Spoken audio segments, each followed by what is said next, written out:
Assalamualaikum warahmatullahi wabarakatuh.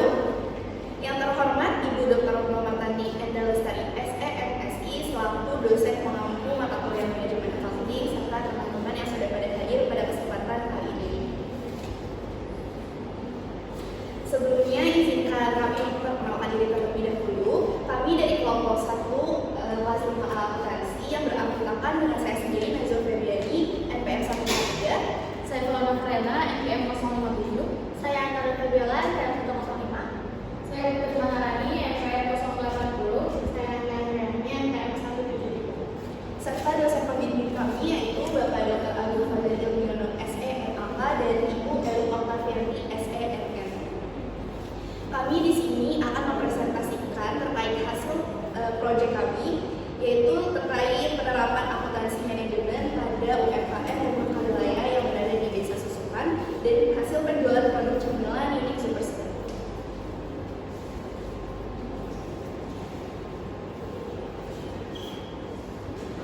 Makarilaya adalah usaha mikro kecil dan menengah atau UMKM yang berasal dari daerah Desa Susukan, Bogor, berfokus pada pelestarian dan pengembangan kuliner tradisional berbahan dasar lokal. Berawal dari warisan budaya turun-temurun, bertransformasi menjadi produsen cemilan khas yang memadukan cita rasa autentik dan standar kualitas modern. Nama UMKM ini adalah UMKM Makarilaya yang bertanggung jawab itu adalah Ibu Sofirna yang berlokasi di Jalan Raya Susukan, Gang Swadaya nomor 57, Desa Susukan, Bojonggede, Kabupaten Bogor. UMKM ini tuh menjual produk, dan itu ada 2 produk, yaitu mie beras kencur dan juga keripik impor. Selanjutnya sejarah dan awal mula dari adanya keripik impor dan emping beras kencur. Awal mulanya ini produk dibuat tidak untuk mencari keuntungan, melainkan murni untuk menjaga tradisi setempat. Seiring berjalannya waktu dan berkembangnya zaman, keluarga setempat tidak hanya menginginkan makanan untuk kebutuhan dasar saja, tapi menginginkan makanan yang praktis, ekonomis, tahan lama, dan mempunyai ciri khas. Di sisi lain,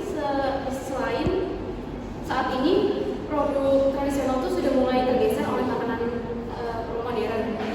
Hal inilah yang membuat Ibu Selvi bersama anggota UMKM mengembangkan produknya menjadi produksi yang berkelanjutan dan juga bisa bersaing di tengah dinamika industri kuliner. Selanjutnya yaitu terdapat tantangan di era modern sekarang ini, yaitu ada pergeseran pola konsumsi. Saat ini tuh pola konsumsi masyarakat terus berubah, konsumen juga semakin mengutamakan makanan yang praktis, tahan lama, serta memenuhi standar kebersihan dan keamanan pangan. Di sini terdapat ancaman produk modern. Di sisi lain, produk makanan modern itu semakin mendominasikan pasar. Jadi hal ini membuat makanan tradisional itu mudah beresiko dianggap kurang relevan, tentunya di kalangan generasi muda seperti saya. Selanjutnya, oleh karena itu diperlukan transformasi usaha makanan tradisional ini dari yang bersifat musiman menjadi berkelanjutan di sepanjang tahunnya, tanpa menghilangkan keaslian rasa dan nilai budaya. Dengan demikian, tantangan utama kita adalah menjaga relevansi tradisi di tengah dinamika industri. Selanjutnya ada visual, yang pertama ada slide atau kekuatan, yaitu ada unik tradisional, itu produk khas Desa Susukan. Yang kedua ada rasa yang autentik, yang ketiga ada harga murah terjangkau, yang keempat ada awet hingga 3 bulan tanpa bahan pengawet. Terus selanjutnya ada weakness atau kelemahan, yaitu stok bahan baku terutama bumbu kimpul, jika tidak musim maka akan sulit untuk dicarinya. Yang kedua itu ada faktor cuaca karena proses menjemur masih manual. Yang ketiga ada pencatatan keuangan dan stok masih belum rapi. Yang keempat ada kemasan sederhana. Lalu ada opportunities, yaitu peluang. Yang pertama itu ada tren cemilan lokal. Yang kedua potensi menjadi oleh-oleh khas Desa Susukan. Yang ketiga peluang penjualan harian seperti di warung, kampus maupun di kantin. Lalu yang terakhir ada threats atau ancaman. Yang pertama ada saingan dengan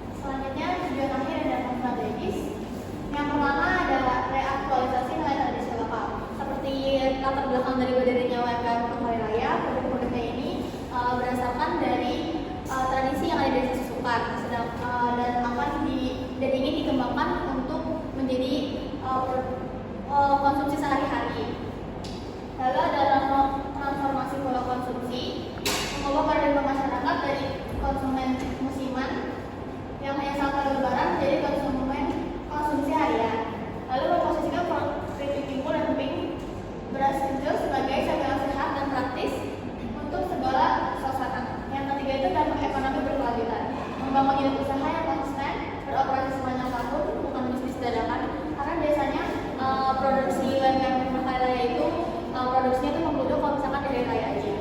Lalu ada membuka peluang lapangan kerja bagi warga sekitar dan meningkatkan nilai ekonomi bahan baku lokal, timbul dan beras. Yang terakhir standarisasi dan legalitas. Memenuhi standarisasi modern melalui sertifikasi resmi atau halal dan konsistensi kualitas. Yang terakhir modernisasi dan digitalisasi, transformasi kemasan yang lebih menarik dan memperluas jangkauan pasar melalui platform digital. Selanjutnya ini ada analisis laporan keuangan yang dibuat oleh versi UMKM. Nah, nama pemiliknya itu tadi ada Ibu Safiana, terus nama UMKM itu Rumah Kalibanda, produknya itu ada Pembangunan Screenshot dan PP Gembol, modal awalnya itu Rp5.567.000.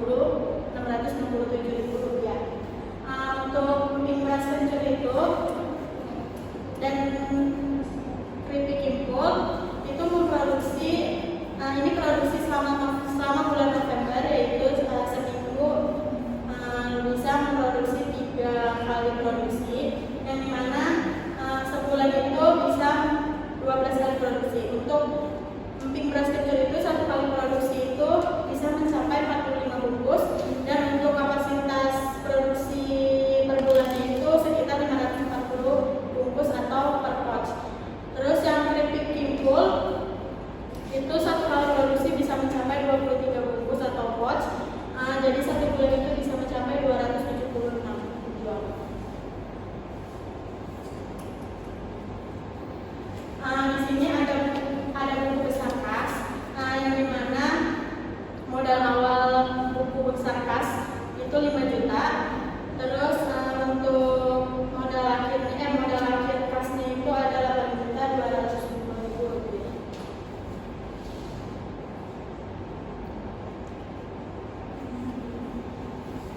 Selanjutnya yaitu di sini ditampilkan laporan keuangan versi mahasiswa, perhitungan harga bawah produksi dari 2 produk beras kencur dan keripik impul. Pertama, kami menghitung biaya bahan bakunya dulu, yang terdiri dari seluruh bahan utama dan penyusun yang digunakan dalam proses produksi. Yang kedua, kami menambahkan biaya tenaga kerja serta biaya overhead baik yang bersifat variabel seperti gas maupun overhead tetap seperti penyusutan peralatan. Seluruh komponen tersebut dijumlahkan sehingga diperoleh total biaya produksi. Selanjutnya total biaya produksi ini dibagi dengan jumlah produk jadi sehingga menghasilkan harga pokok produksi per unit. Dari HPP tersebut kami memanfaatkan harga jual dan menghitung laba yang diperoleh sehingga dapat diketahui margin keuntungan masing-masing dari produk tersebut. Dengan perhitungan ini, perusahaan dapat mengetahui apakah harga jual sudah sesuai dan apakah usaha tersebut layak secara finansial.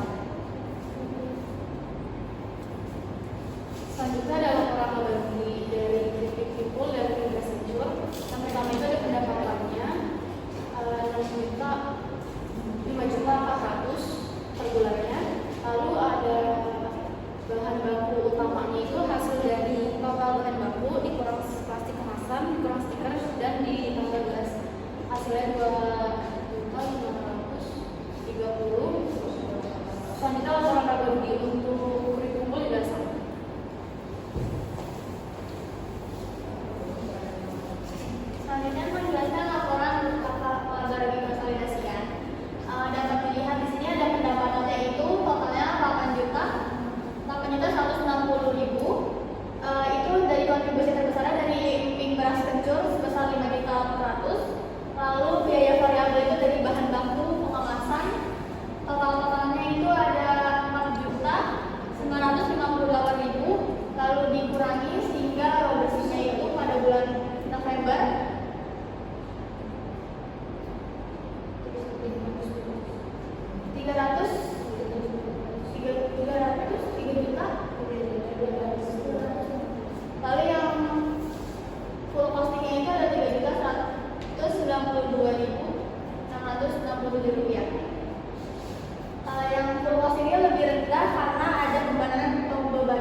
Dengan demikian, total aset UMKM-nya itu sebesar 8.752.667. Nah, untuk ekuitas itu terdiri dari modal awal sebesar 5.550.667 rupiah dan laba tahun berjalannya itu sebesar 3.202.000 rupiah, sehingga total ekuitasnya itu berjumlah 8.752.667.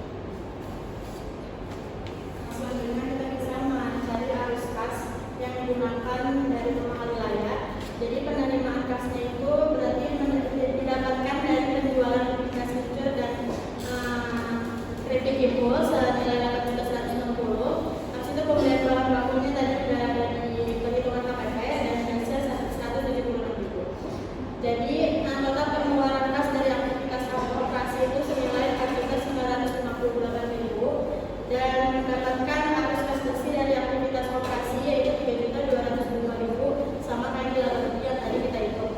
Lalu kita menghitung kas awal periode tadi kan di buku besar kas itu 5 juta. Terus kas akhir periodenya ada di laporan posisi keuangan itu 8.202. Jadi kenaikannya itu sama menjadi 3.200.000. Selanjutnya ada perhitungan BEP atau perhitungan likuiditas dari unit beras muncul dan kredit impor. Berdasarkan perhitungan ini, BEP unit untuk produk unit beras muncul itu 0,88 unit atau dibulatkan menjadi 1 unit. Artinya UMKM minimal harus menjual 1 unit produk untuk mencapai likuiditasnya itu untuk beras muncul. Lalu untuk kredit impor, begitu juga kredit impor, BEP unitnya itu 3,88 unit atau dibulatkan menjadi 4 unit untuk mencapai likuiditas si kredit impor tersebut. Untuk kesimpulan dari presentasi UMKM Rumahan Nelayan ini yaitu Rumahan Nelayan merupakan wujud transformasi kuliner lokal yang berhasil mengubah tradisi musiman menjadi usaha produktif berkelanjutan. Dengan mengedepankan inovasi pada kemasan dan kualitas, UMKM ini tidak hanya melestarikan warisan budaya desa susukan dari ancaman produk modern, tetapi juga menciptakan ekosistem ekonomi harian yang stabil. Hal ini membuktikan bahwa melalui standarisasi dan profesionalisme, produk tradisional mampu layak naik kelas dan memiliki daya saing yang kuat di pasar nasional. Selanjutnya, kami akan mempresentasikan terkait laporan keuangan dari Citra Indonesia Bersedap. Di sini ada visi kita yaitu menjadikan semua favorit yang enak, berkualitas dan harganya terjangkau. Artinya ini produk kita tidak hanya fokus pada rasa, tetapi juga mengedepankan kualitas dan harga yang terjangkau. Selain itu juga kita mengarahkan untuk meningkatkan penjualan dan memperluas produk melalui strategi pemasaran. Selanjutnya ada visi kita, yang pertama itu ada standarisasi produk berkualitas.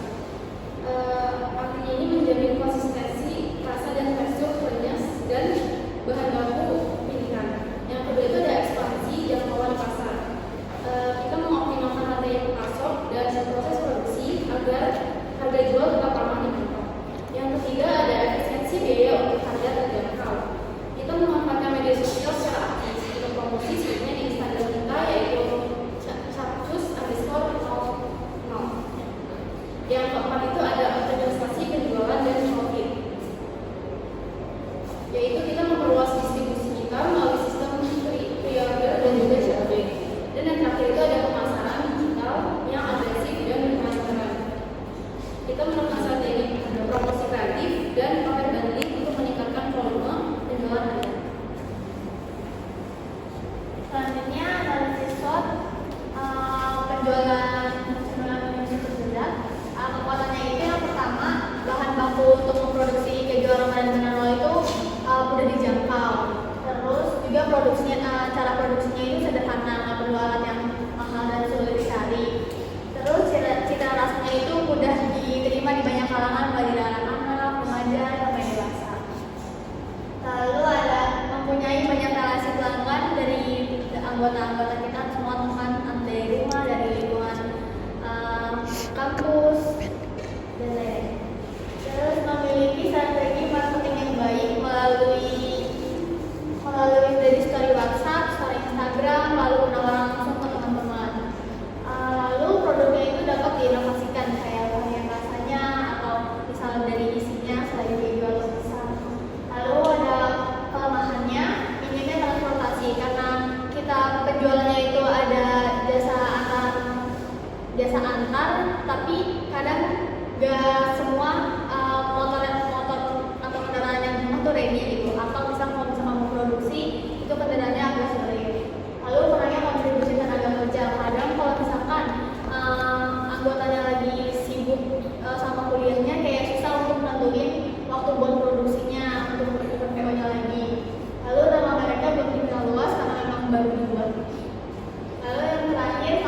terjangkau cuma 10.000 sesuai sama uang saku pelajar mahasiswi sehingga mudah dipasarin.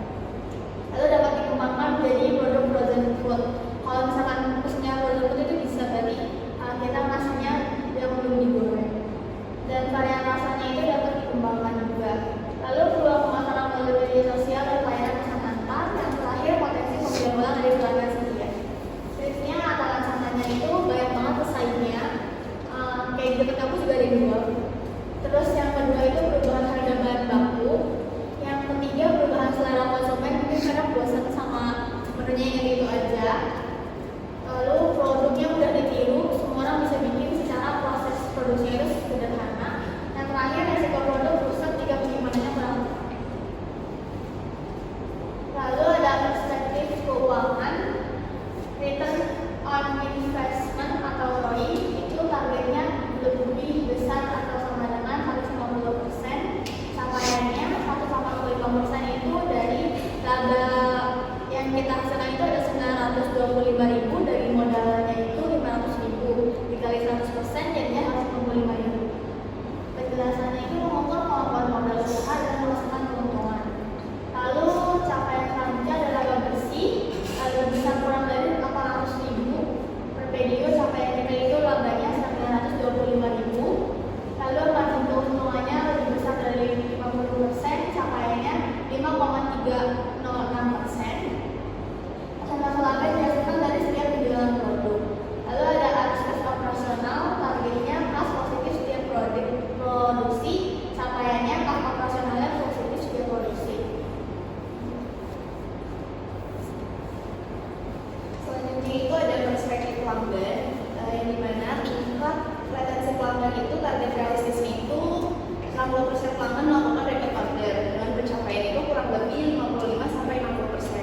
Yang dimana jumlah konsumen yang kembali membeli produk secara berulang. Lalu ada skor kepuasan pelanggan atau CSAT itu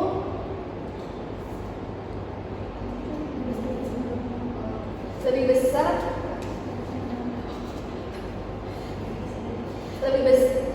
Selanjutnya itu ada skor kepuasan pelanggan atau CSAT, di mana target realistisnya itu lebih besar sama dengan 4 dari skala 5. Untuk mencapainya itu kurang lebih 4,2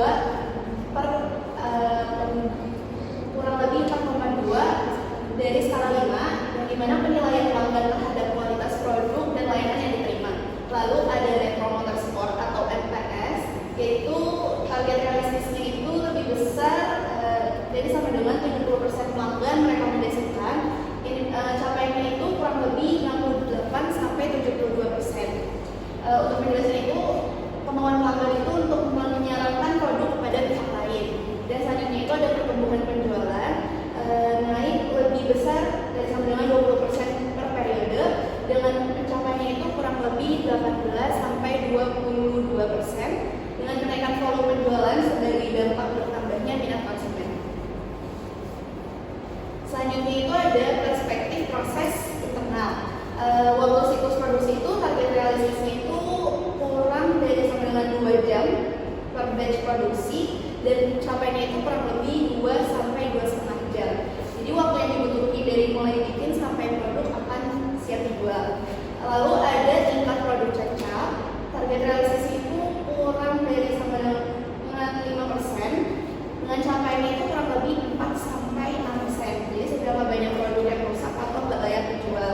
Lalu ada efisiensi operasional, di mana target realistisnya itu biaya produksi turun kurang lebih 10%, dengan capaian kurang lebih 8-10%. Jadi cara kerja biar lebih hemat waktu dan biaya tanpa ribet. Dan yang terakhir itu adalah konsistensi kualitas.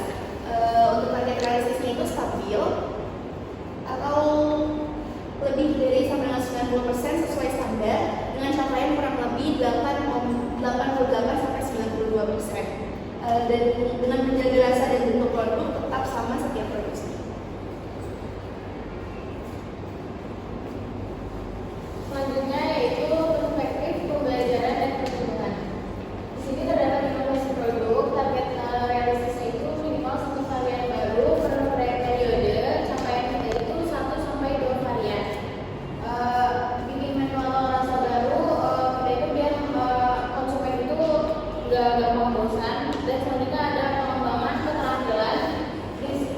Di target itu 100% anggota itu terlibat produksi dan pemasaran. Tapi capaiannya kurang lebih 80-90%. Mengasah kemampuan tim supaya makin rapi dan cepat kerjanya.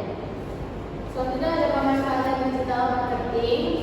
Target realistisnya itu posting rutin 3-4 kali per minggunya. Cuma capaian kita itu kurang lebih 2-4 kali per minggu. Menggunakan media sosial buat mengenalkan produk agar menarik pembeli. Selanjutnya yang terakhir ada produktivitas SDM. Target realistisnya untuk naik lebih dari 15%. Capaiannya itu kurang lebih 12-18% untuk hasil kerja tiap orang lebih banyak dan kegiatan. Selanjutnya terdapat kendala dalam mencapai KPI. Yang pertama itu ada keuangan, fluktuasi harga, bahan baku, dan keterbatasan modal menghambat ekspansi usaha kita. Yang kedua ada pelanggan, brand kita itu belum dikenal luas dan persaingan juga cukup ketat. Lalu ada proses internal, keterbatasan transportasi yang tadi sudah ditawarkan saya. Lalu ada waktu produksinya dan kapasitas timnya menjadi kendala utama bagi kita. Terakhir ada pembelajaran dan pertumbuhan. Untuk kita sendiri masih ada anggota tim yang kontribusinya itu belum maksimal, serta keterbatasan pelanggan dalam pemasaran digital. Selanjutnya itu ada solusi atas kelemahan dan ancaman. Yang pertama itu transportasi terbatas, yang kedua merek belum dikenal, yang ketiga persaingan produk mudah ditiru, yang keempat perubahan harga bahan baku, dan yang terakhir itu ada standarisasi, resep dan kontrol kualitas produksi. Terus harapan berdasarkan peluang dan ketentuan.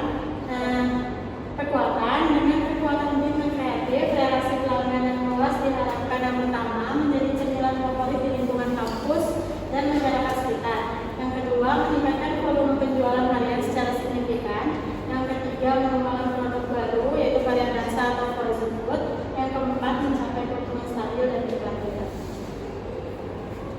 Saat ini kami menampilkan buku penerimaan khas cemilan unik super sedap untuk periode Oktober 2025. Laporan ini menunjukkan seluruh uang yang masuk ke kas jualan kita. Untuk menjelaskan modal, di awal bulan setiap anggota itu menyetor uang sebesar 100.000. Terdapat 5 anggota yang tertera di sini, sehingga total modal yang diterima itu terdapat 500.000. Lalu di sini ada penjualan, ada penjelasan penjualan. Selanjutnya penerimaan kas juga berasal dari penjualan produk. Total penjualan selama periode ini adalah 2.390.000. Penerima untuk jualan kita ini selama Oktober 2025 adalah 2.890.000. Selanjutnya itu pengelolaan kas. Selanjutnya tertera pengelolaan kas dari penjualan kita untuk periode Oktober ini. Persediaan kita totalnya itu ada 1.807.300.000 dan pengeluarannya itu totalnya sejumlah 1.726.300. Dan itu ada buku besar kas. Yang pertama itu di tahap 3 kami menerima modal dari setiap anggota 100.000 dan total modalnya 500.000 rupiah. Dan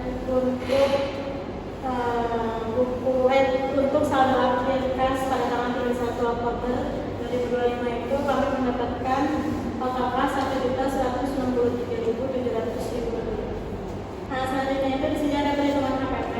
Yang pertama itu KPP PL1, kami menggunakan pendekatan full costing dan variable costing. KPP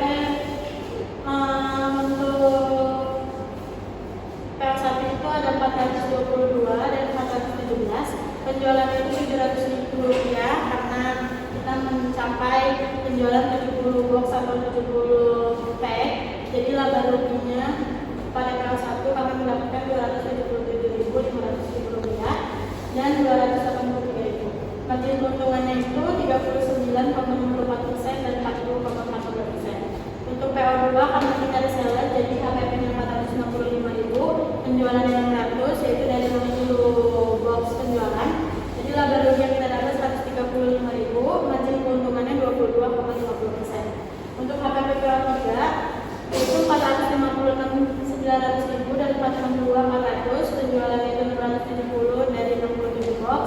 Laba ruginya 213.100 dan 207.600. Margin keuntungannya 1,81% dan 30,91%. Untuk HPP PO4-nya, HPP-nya 281.400 dan 286.900, penjualannya itu 420, kita menjual 42 box.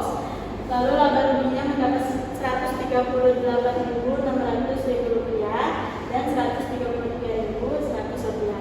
Margin keuntungannya itu 33% dan 31,69%. Selanjutnya itu ada neraca saldo yang dimana di sini itu neraca saldo bulan Oktober tahun 2025 dengan total debit dan kreditnya itu Rp2.890.000. Jadi pencatatannya itu bisa dibilang itu sudah seimbang. Selanjutnya laporan laba rugi. Pada PO pertama itu laba bersihnya 225.000 untuk full costing, lalu variabel costingnya 236.000. Untuk PO2 itu reseller, laba bersihnya 135.000. Lalu untuk PO ketiga, full costingnya itu 111.100, full variabel costingnya 113.600. Selanjutnya ada laporan laba rugi PO ketiga. Pendapatan variabel costing itu 111.100, full costingnya 100.100. Lalu pada PO keempat variabelnya itu 113.600, full costingnya 102.600. Untuk laporan posisi keuangan, itu total aset kita yaitu 1.163.700 dengan total kewajiban dan kita 1.163.700 rupiah. Selanjutnya itu ada BEP unit. Untuk PO1, PO3 dan PO4, BEP unitnya sama 1. Jadi untuk mencapai titik impas kami bisa menjual satu box keju aroma. Dan untuk BEP unit PO2 kenapa 0? Karena tidak ada biaya tetap di PO2 karena kita tidak menggunakan kompor dan tidak ada penyusutan kompor di laporan PO2. Ini itu ada kesimpulan. Berdasarkan analisis balance scorecard, cemilan yang diperlukan ini berada dalam kondisi usaha yang sehat dan memiliki prospek yang baik. Strategi yang diterapkan sudah tepat meskipun masih perlu perbaikan di beberapa aspek. Dengan kerja tim yang solid dan inovasi berkelanjutan, usaha ini layak untuk terus dikembangkan. Dan presentasi dari kelompok kami, kurang lebihnya mohon maaf. Wassalamualaikum